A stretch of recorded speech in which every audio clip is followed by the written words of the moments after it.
ladies and gentlemen, I hope you're having a good and wonderful day. Sorry for the late videos, but I had things to do today, and I couldn't get around to it till just now. So I'll be making this around 3:33 p.m. my time, so hopefully I can get this out within the hour so you guys get to everything else. The last video might be late, if not at all today. It really depends on editing and everything like that. So, without out of the way, we're going to be talking about my favorite series, one of my favorite shows back in the day, Star Wars. No, you're not going to see me here defending the Acolyte here, because that is just hot trash. There is nothing good to defend the Acolyte. There's nothing good to wanting to watch it, and then I'm pretty sure if you watch it, you'll get a brain hemorrhage, and probably want to jump yourself off of the cliff. So, we're not going to be talking about on how great the Acolyte is. No, it could be quite the opposite. We're going to be talking about on how horrible the Acolyte is, and how much it's actually fallen into complete disarray, and where nobody wants to watch it. We have this here from that dark place, saying that audience score for the Acolyte disappears from Rotten Tomatoes' main page for the show. The audience score for Star Wars' latest live-action show, The Acolyte, has disappeared or been removed from Rotten Tomatoes' main page for the series. However, the audience score is still available on the show's first season page. When judging The Acolyte on Rotten Tomatoes, people no longer see the audience score, but instead only see the tomato meter score, which shows the critics' score. Now, I think we could go here, probably test, and see if this is actually true, which doesn't seem to be the case. Of course, again, this here, right? This here is, you can always see here, guys, where this has 81%. This has dropped down 2%. So yeah, there's that. But again, it really does say this was working here, and then now it's back to this. And it says the audience score is still available on the website if you click on the show's first page, etc., etc. And then it says it does not seem to be isolated to the Acolyte. Other Star Wars shows are also missing their audience scores, including Obi-Wan Kenobi, Andor, The Mandalorian, and Ahsoka.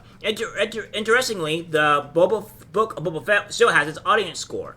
Well, Ahsoka was hot trash. Andor, I heard it was good, and I heard The Mandalorian was also good, but also fell short in the second season. So, be as it may, they don't have any good ones, and I know Obi-Wan Kenobi was trash. So, we're not going to talk about that. Because apparently, in the Obi-Wan Kenobi franchise, or the new, for modern audiences, was from the Critical Drinker says, you could be dropped into a pit of fire, dragged across the pit of fire, not burn your skin, not burn your clothes, nothing happens to you, and you're perfectly fine. I think the last time we saw where Anakin, what was it?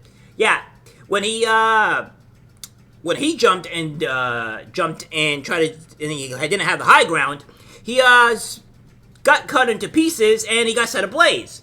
So yeah, I think that is a bit more consistent than maybe being dragged across the fire, not being burned at all. But what do I know, right?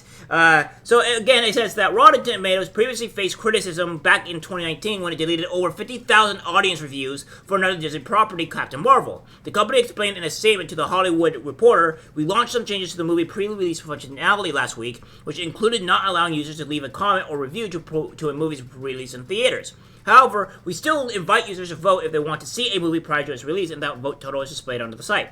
Yeah, except when it ever comes down to the wokeness of you guys, it's not great. You guys are always against it. You guys have always, when it comes down to that stuff, you guys have always advocated for, maybe the woke agenda, if you will, and you've always been for the ability to, what's the word? The ability to go against what the fans say, and you always put a lot of your little corrupt adult reviewers. So yeah, but again, we have this from the Forbes saying that professional Acolyte haters fall for fake Rotten Tomatoes controversy. It's very depressing to see an entire industry created to hate on various pieces of supposedly woke media, but we have not seen anything like the manufactured outrage devoted to the Acolyte, Disney Plus's new Star Wars series set along before the most well-known era. Forbes, let me tell you one thing here. And the reason why you're a garbage news organization is because all the previous Star Wars movies and shows have been absolutely atrocious, where they're butchering the Star Wars lore, lightsabers don't work as they intend to work, people can be doused in fire and not be set ablaze, you can somehow have fire work in space, even though there's no oxygen in space, so fire can't actually function in space. Like, there's a lot of other things here that's a huge problem, and you're just gonna say, like, the woke media, which, by the way, you are part of the woke media, Forbes, hate to break it to you, and the manufactured outrage is devoted to the Acolyte. No, there's no manufactured outrage. There is just people that hate the Acolyte because it's atrocious. It is terrible. Now those making their online existence about hating the Acolyte have leaped on an absolutely non-existent controversy spread by a number of higher profile Twitter accounts, including the 2.6 million follower having end wokeness. There was an idea passed around that Rotten Tomatoes had hidden or erased the 25,000 user scores that have bombed the Acolyte down to a 14% rating, lower than any other Star Wars project hidden in history, including the infamous holiday special. Yeah, because, again, as we can see here, guys, that's not much of a lie. So, this did go away. This did disappear. We don't know what happened, but it did disappear. That is not a lie. And then we have, then again, it goes on to say, this of course did not happen shortly after this made the rounds. The score was back, and the worst thing that happened here was a brief technical glitch, the kind of which happens frequently on Rotten Tomatoes, especially with these score listings. Does it, though? Does it really happen that often? Because, we all know that when it came down to a lot of the negative reviews for some of these Star Wars movies and any other type of, like, we would consider woke media or woke movies, you guys they kind of did a really good job of, hiding it. They didn't really, they only show the audience score. They didn't do anything. And that's part of the course with Rotten Tomatoes here. But those eager to find any possible fault with the show or defense of it leaped on the screenshots. I counted at least a dozen YouTube videos made about the score deletion in the hours after these posts started to be spread, many of which racked up tens of thousands of views from accounts with hundreds of thousands of followers. And I don't see a problem with that. I've seen people then say, well, how do you know they didn't just delete it and put it back? Because A, why would they delete something for like an hour? It's not even clear how many people actually saw this, or if they were just sharing the same screenshot. And B, I use Rotten Tomatoes every day for work. I'm also a critic there. And the site is not well designed. Well, here's the problem here, right? You being a critic is the issue. Because you're also part of the average 81% of the critics that, do it. I don't trust any Rotten Tomatoes critic as far as you can throw them. I think they are the absolute worst. I don't think they give any good reviews at all. They're paid shills. And that's just the way it is. Like, that's just the way we're going to go about it, right? Like, that's just it is. It is deeply depressing to search the Acolyte on YouTube. A countless parade of angry thumbnails, often just flat out lying. A woke actress loses after getting fired by Disney. Amanda Sandberg has not been fired by Disney. Or a hyperbolic talk of the shows. This is how Star Wars dies with thunderous cringe. Yes, because it's horrible. It is horrible. Paul Tassi. It is terrible. It is absolute garbage. This show should not even exist. Like, there's a scene where she cuts her braids off with a lightsaber. That's insane. Or how about the scene where the guy is drinking? She wants to poison. She gets the guy. She gets the poison from this shady guy from whatever tavern or whatever he's from, and then she takes it to the guy that she wants to kill, and he willingly takes the poison, drinks it, and dies. And then she counts at her killing somebody. That's insane. No, it's terrible. It's absolutely terrible. And again, they're also trying to use like martial arts as part of the lightsaber thing, which is completely stupid. They don't use the Force at all, hardly ever. The deaths are meaningless. The characters are bland. There's space wizard women thing cult, like the power of many. Like, can we stop with this crap? Like, it is absolutely terrible, and they don't explain anything. And then when they do show, like, the Wookiee, which was a Force user, which would be kind of interesting because we never had a Force user Wookiee, he just shows up randomly dead for no reason. And then we have a Padawan, which, if anybody knows what a Padawan is, it is the lowest tier of Jedi known to man,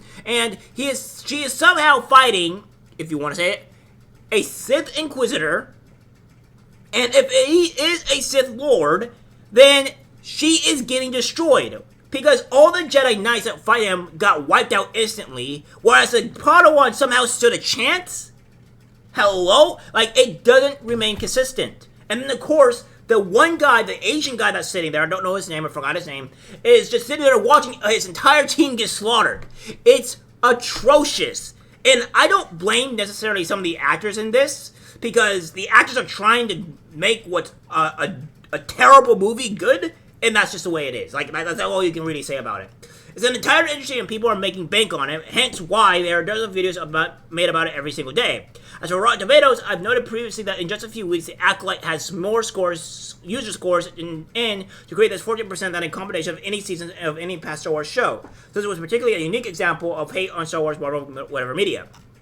Because a lot of the Star Wars media and the media in general has been absolutely terrible. So, again, what we have here is from the Cosmic Book News, saying the Acolyte Nielsen ratings, Disney Star Wars fan base plummets 75%. The Acolyte Nielsen ratings are in, and as expected, they're not good, with the numbers being the second worst for Disney Star Wars. We already knew the viewership was lower than Ahsoka, but it's also been learned the viewership is much lower than The Mandalorian by looks to be nearly 75%. It's lower than Obi-Wan Kenobi, and it's even lower than the Book of Boba Fett. The Acolyte has only beats Andor in terms of viewership, and not really by much. And the Acolyte also costs nearly double that of Ahsoka, whereas 100 million, while the Nielsen ratings reveal that Ahsoka's viewership is nearly double that of the Acolyte. Yes, so they're not even making their money back, guys. They're not even making their money back. So, again, it's terrible. And we're seeing this. Like, the viewership here is, like, The Mandalorian was 1,000 per episode, and then Mandalorian 823, Obi-Wan Kenobi is 513, Ahsoka was 414, Boba Fett was 389, and then the Acolyte is 244, and Andor is 208. This is atrocious. These are horrible, horrible numbers, and they're not going to make their money back.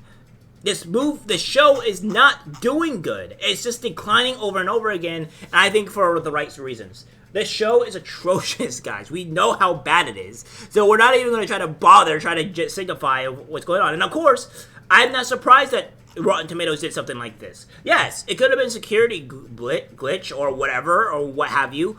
But nonetheless, it is not out of the woods of that Rotten Tomatoes doesn't do this stuff. They've done it before. They'll keep doing it again to try to justify the reasons for this garbage. And yeah, it is what it is, guys. It's just... the show is just so bad, man. The show is just so bad. Every time I have to watch, like, a little bit of it, my soul dies inside, and it makes me just want to wipe the stain off my eyes with whatever I'm watching. Like, it literally, it's like, it's death incarnate when you're watching this. So, yeah, it's not great, and hopefully, it dies. There should be, like, I think there's, like, one more episode that we have to suffer from, so hopefully we don't have to deal with that. Alright, guys, that's it for the video. Like, subscribe, share. As always, take care, my friends.